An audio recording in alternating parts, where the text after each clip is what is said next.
साथियों, गायत्री मंत्र के जो अक्षर की व्याख्या, स्वाध्याय और सत्संग लेखक पंडित श्री राम शर्मा आचार्य आपको पढ़कर सुना रहे थे। पुस्तक का आखिरी पैरा पृष्ठ 21 से पढ़कर सुनाते हैं। आइए सुनते हैं। सत्संग का मार्ग और उसके लाभ। साथियों, सांसारिक मनुष्यों के लिए आत्मोद्धार के अनेक मार्ग बतलाए गए हैं, जैसे जप, तप, योग, तीर्थ, दान, परोपकार, यज्ञ आदि। ये सभी कार्य यदि उचित रीत से किए जाएं तो मनुष्य को आत्मोन्नति की सीढ़ियों पर चढ़ाने वाले और परमात्मा के निकट पहुंचाने वाले हैं। पर इन सब धर्म कार्यों के लिए सत्संग का होना आवश्यक है। बिना सत्संग के मनुष्य की रुचि इन कार्यों की तरफ चली जाए, ऐसा बहुत ही कम देखने में आता है।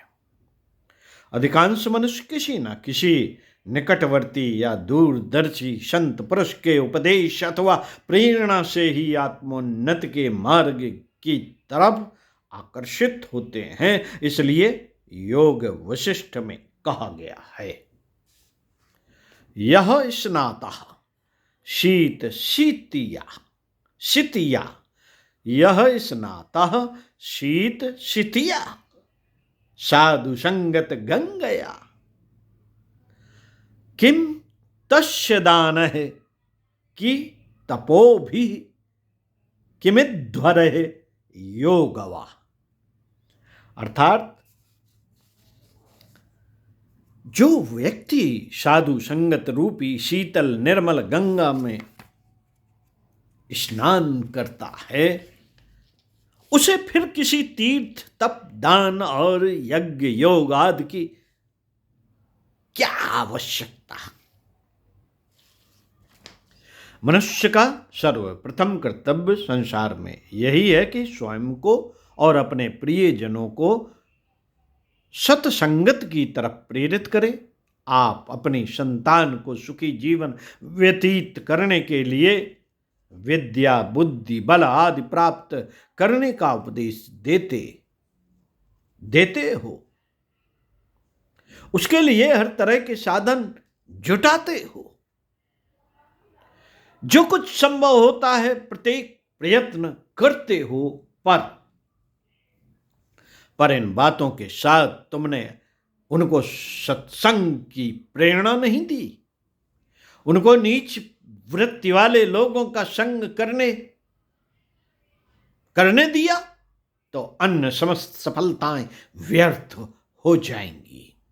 सत्संग ही वह प्रेरक व्यक्ति है, वह प्रेरक शक्ति है जो अन्य प्रकार की शक्तियों को उपयोगी और हितकारी मार्ग पर चलाती है। इसका प्रत्यक्ष प्रमाण आजकल सर्वत्र दिखलाई पड़ रहा है। सब तरह से समझदार, चतुर और विद्या संपन्न व्यक्ति खोटे कामों में संलग्न है। चोर और डाकुओं में कॉलेज के उच्च शिक्षा प्राप्त व्यक्ति भी सम्मिलित पाए जाते हैं। अनेक उच्च पदवी प्राप्त और सार्वजनिक जीवन में प्रसिद्ध प्राप्त व्यक्ति डकैती, लूट और अपहरण जैसे महाजघन्य कार्यों में भाग लेने वाले सिद्ध हो चुके हैं। विद्या और बुद्धि का ऐसा दुरुपयोग सत्संग के अभाव का ही परिणाम है। यदि ऐसे व्यक्तियों को आरंभ से ही यह उपदेश मिलता कि सांसारिक धन, वैभव और सफलता तभी तक कल्याणकारी है जब तक वे सुमार्ग पर अग्रसर हों, उनका सदुपयोग किया जाए तो वे ऐसे मार्ग को अंगीकार न करते। अगर इन शक्तियों का दुरुपयोग किया जाएगा तो निसंदेह वे हानिकारक और पतनकारी सिद्ध होंगी। इसलिए माता पिता और संरक्षकों का कर्तव्य है कि वे आरंभ से ही बालकों की शिक्षा में पढ़ना लिखना सीखने के साथ साथ सद्गुणों की वृद्धि पर भी अवश्य ध्यान दें।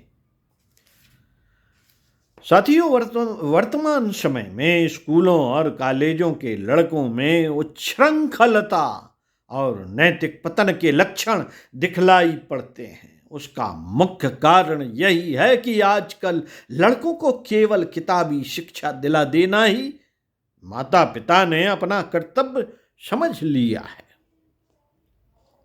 वे इस बात का ध्यान नहीं करते कि आधुनिक शिक्षा संस्थानों का वातावरण कैसा है तथा वहां के अनेक विद्यार्थियों और मास्टरों तक में चरित्रहीनता का द्वेष किस दर्जे तक बढ़ा हुआ है। हमारा तो यह असंदिग्ध मत है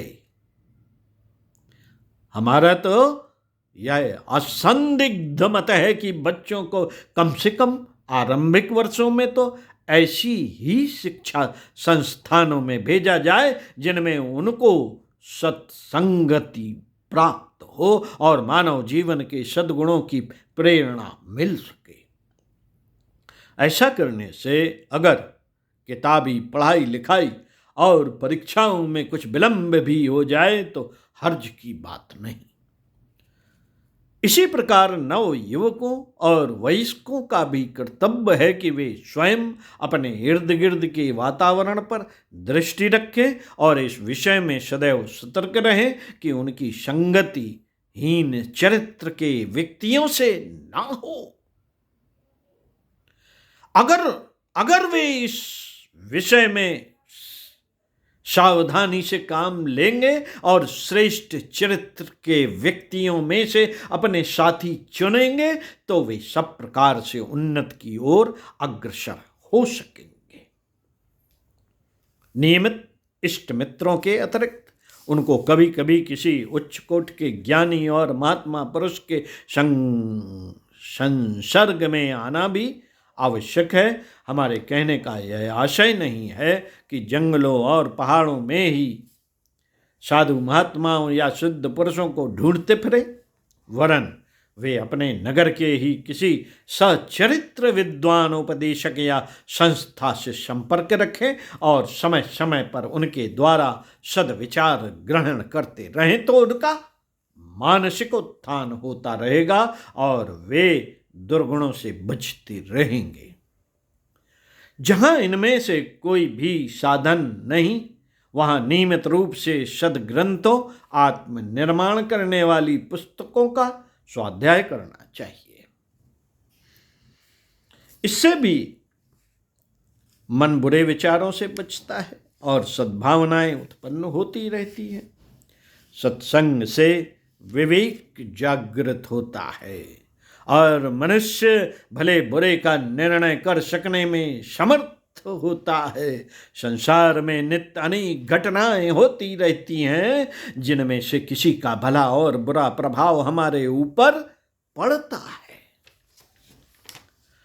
यदि हम घटनाओं की वास्तविकता को नहीं समझ सकते, उनके भले और बुरे प्रभावों से अंतर्मन को पृथक रखने की सामर्थ्य नहीं रखते, तो अवश्य ही हमको क्षण स्थायी सुख और दुख की तरंगों में बहना पड़ता है। इस प्रकार सामयिक परिस्थितियों के हाथों का खिलौना बनना मनुष्य के लिए न तो शोभा देता है और न हितकर सिद्ध हो सकता है। हमारा मनुष्यत्व इसी में है। मित्रों, हमारा मनुष्यत्व इसी में है कि हम सुख दुख दोनों में अपना मानसिक संतुलन स्थिर रखें और आसक्त के भाव को जहां तक संभव हो कम कर दें। इस प्रकार की मनोवृत्ति सत्संग और स्वाध्याय द्वारा ही प्राप्त हो सकती है। गोसाई जी ने सत्य ही कहा है। मति कीरत गत भूत भलाई, जब जेहि जतन जहां जो पाई, सो जानव सतसंग प्रभावु, ओ लोक कहूँ वेदना न उपाऊ, भारत की प्राचीन कथाओं से भी विदित होता कि वहाँ के बड़े बड़े ऋषि महर्षि जन्म से बहुत ही छोटे कुलों के थे, पर सत्संगत के प्रभाव से वे उन्नत पूज्य बन गए और अभी तक उनका नाम बड़ी श्रद्धा भक्ति से लिया जाता है।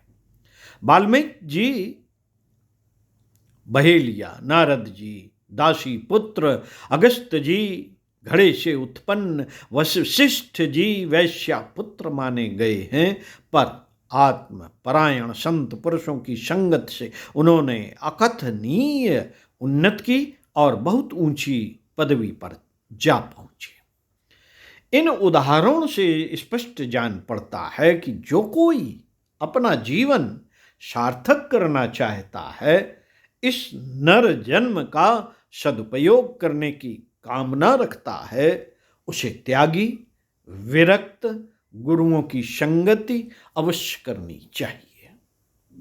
सत्संग और स्वाध्याय इस कंठ का कीर्ण संसार को पार करने के लिए परम उपयोगी साधन है।